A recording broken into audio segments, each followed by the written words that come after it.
What's going on, guys? Welcome to my channel, The State of VR. In this video, I'm going to be highlighting a certain side quest title for this week, and that title is called Oculus Quest. Oculus Quest is a Minecraft-like game prototype, currently available for free on SideQuest and itch.io. Rather than being an exact copy of Minecraft itself, I can see that this developer is aiming to make this more of a built from ground up, sixed off VR experience with some unique interactions you won't see in most other titles.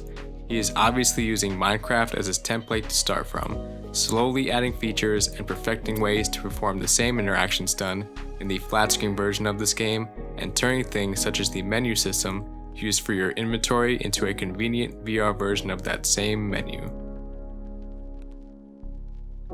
Graphically, this game looks, like Minecraft.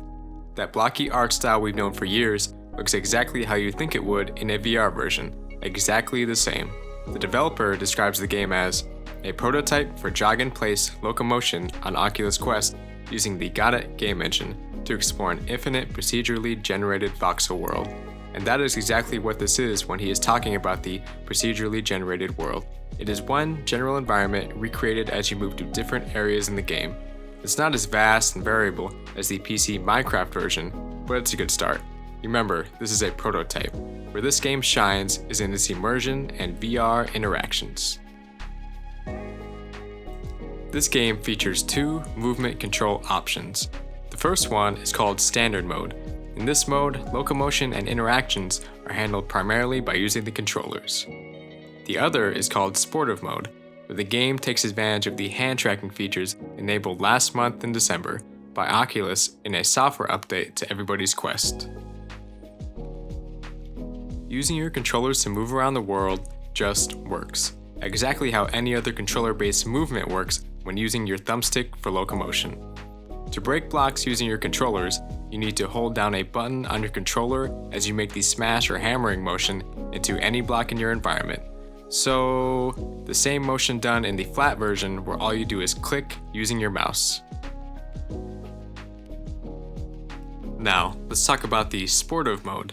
With hand tracking, you are obviously restricted from the use of any sort of button or joystick.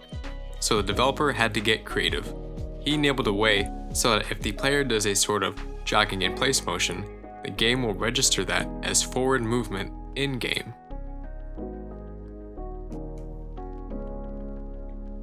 This sort of motion feels okay at first, but definitely not natural. I would like to hopefully see a setting enabled for users to change the sensitivity of this movement, since we all have different strides when we jog and obviously different amounts of up and down motion.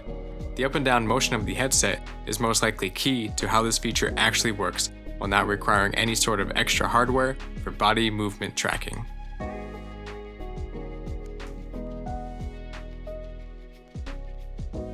To break blocks and interact with the environment using hand tracking is even more simple than using a controller, but it doesn't always function correctly. Not from a lack of game intuitiveness, but from a lack of headset capability, since your hands almost always have to be in front of you to have accurate hand tracking to occur at all. So, to break blocks, it's easy. Just use a smash or hammer motion with your hand to collect resources. To access your inventory in either movement control mode, just look at your wrists in order to bring up your personal inventory.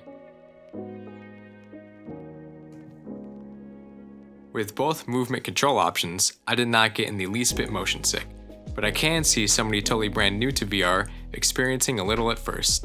Since the movement in-game is actually somewhat slow, this most likely would help newbies adjust accordingly. Also, with both options, the developer also enabled a way for the player to grab onto the sides of blocks in your environment to better help traverse and make moving up mountains and down caverns easier and more fun. I'm not going to officially rate this as a game, but I definitely recommend for everyone to try this at least once because 1. It's free, and 2. This Minecraft VR prototype is something that gives us a glimpse into what will be in the future for VR, especially mobile headsets like the Quest. All of the new interactions and physics created by indie developers in games like this one are adopted and added into games that haven't even been thought of yet. Indie developers and engineers started this industry, and like in the early years of flat gaming, they will continue to contribute new ideas and innovations for years to come. Alright guys, if you liked this video, please like, subscribe, and comment below what games you have tried on SideQuest lately. And I'd also like to know what sort of features and physics interactions you think will make it into future VR titles. Peace out, VR dudes and dudettes.